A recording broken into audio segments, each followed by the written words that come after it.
Hey, what's up, everybody? This is Charles Samansi. I want to welcome you guys to another episode of the Dreamerspro Show, where we cover everything from sports, hot topics, classic debates, entertainment, and we give you guys a fresh perspective on things. And we see them today. We got a pretty interesting show for you guys that we definitely want you guys to stick around for. But before we get into it, please make sure you like the video and subscribe to the channel. So today we're going to be talking a little bit about the playoffs, specifically the Clippers and the Phoenix Suns, a series that a lot of people, I would say probably about, I'm going to say about 70% of the people that are, interested in this series, I would say about 70% of them are going to say that they're going to pick the Suns to win this series. As a matter of fact, we actually put up a poll on our channel about a day or so ago where we polled our audience.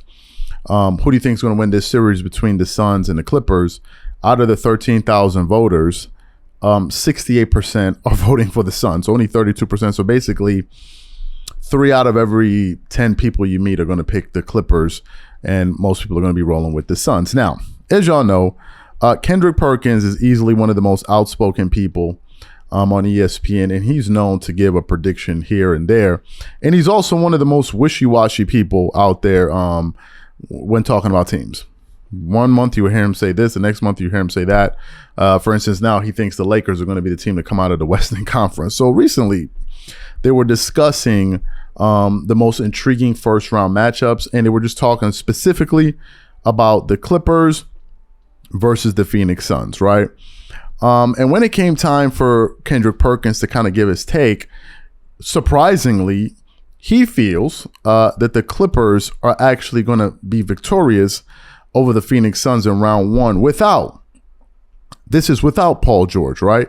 Now, today we want to play a little bit of what he had to say in this particular show here. He spoke on 2 different shows on ESPN First Take and this just in Max Kellerman's show. But before we get into his comments, this video is brought to you by our sponsor, Aura, who's also the official sponsor of the T-Wolf. Do you know what the fastest growing crime in America is today? It's identity theft. Imagine trying to log into your email only to see that your password has been changed. Then you start getting weird notifications from your bank and credit cards only to find out that all of your personal and sensitive information has been totally compromised. If you think it can happen to you and your family, just know that in 2020, over 49 million Americans were victims to identity theft, costing them a combined $56 billion. That is why we are excited to partner with Aura, who's the sponsor of this video. Aura is the #1 identity theft and financial fraud protection. Aura monitors the dark web and alerts you if any of your passwords and accounts have been breached. And funny enough, after using Aura, I discovered some of my credentials were floating around in the dark web, and the app showed me exactly when and where the breach happened. In addition, Aura allows you to set spending alerts, and they'll notify you of any suspicious transactions. Aura is 4 times faster than any of its competitors in alerting you if someone is trying to open a credit card or obtain a loan using your name. And remember this, every 14 seconds, someone becomes a victim of identity fraud. Don't let it happen to you. Now click the link in the description and try Aura for free for 2 weeks and see if any of you or your family's personal information has been compromised. Start your free trial at aura.com/dreamerspro. And when you try Aura, by using the link in the description below, also know that you're supporting this channel. Thank you.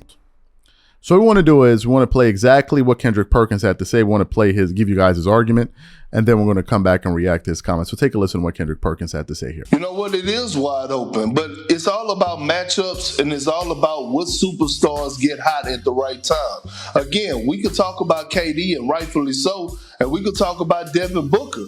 But why aren't we talking about Kawhi Leonard and how he's been looking over the last 2 months? He looked like Kawhi Leonard of old. So when I look at the superstars that are in the Western Conference alone, we talked about AD and how he's then put his name back in that conversation. It's wide open, and again, like Tim said, you can make an argument for any one of these teams. But this is why I think, not just in the West, but the playoffs overall, is going to be some of the best playoff basketball we've seen in the last decade. Couldn't agree more, Perk. I'm with you 100% on that. And as you mentioned, when you look at this setup with Kawhi Leonard is back to being Kawhi Leonard again. He has been maybe the best player in the league over the past month. He's been everything that the Clippers thought he was going to be. And if they can get Paul George back during this series, they match up really, really well with this Suns team. And the Clippers want to smoke with the Suns. So when I look at the Clippers and Suns, and yes, we know how spectacular KD is, and we know what Devin Booker been doing for us, getting busy around the league this second part of the season. But when I look at the Clippers, even without Paul George, I look at wing defenders. I look at Kawhi. I look at Nicholas Batum. I'm looking at Norman Powell, who's getting buckets but can defend on the other end as well. I'm looking at guys like Bone Holland and Trey Mann, and I'm looking at what Russell Westbrook is doing. They are deep. Big Zubac and Big Plumlee down there, anchor in the middle. I'm looking forward to this matchup. And to be honest with you, I actually got the Clippers winning this series because they want the smoke. There's no way in hell if they didn't, or if Ty Lue if he wouldn't feel comfortable, there's no way he would have played Kawhi Leonard 36 minutes last night and Russell Westbrook 40 minutes. He sees something. He knows something. So with that being said, the trust that I have in him, along with the depth that the Phoenix Suns have, I'm looking forward to this matchup, and I got the Clippers knocking out the Suns. So you heard what he had to say. He believes that the Clippers have a lot of depth. He believes that the Clippers may end up having the coaching edge going into this series with Ty Lue, although Monty Williams did coach the Phoenix Suns to the NBA Finals, where they ultimately lost to the Milwaukee Bucks, the Giannis Antetokounmpo's Bucks. But he believes that Ty Lue has the edge, even though Monty Williams is a great coach.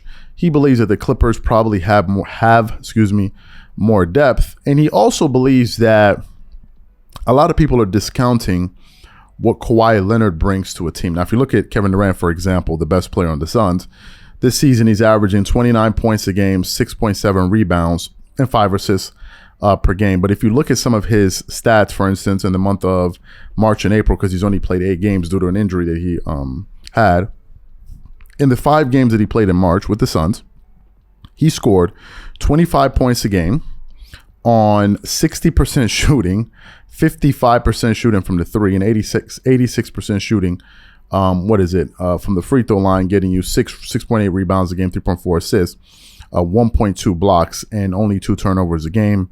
In the 3 games he played in April, he scored 27 points a game, shooting 52.8% from the field, shooting 52% from the 3, 78.9% from the free throw line, getting you 5.7 rebounds, 3.7 assists. Now, if you look at Kawhi Leonard, on the other hand, his overall season averages of 23.8 points per game, let's say 24, 6.5 rebounds, and 3.9 assists.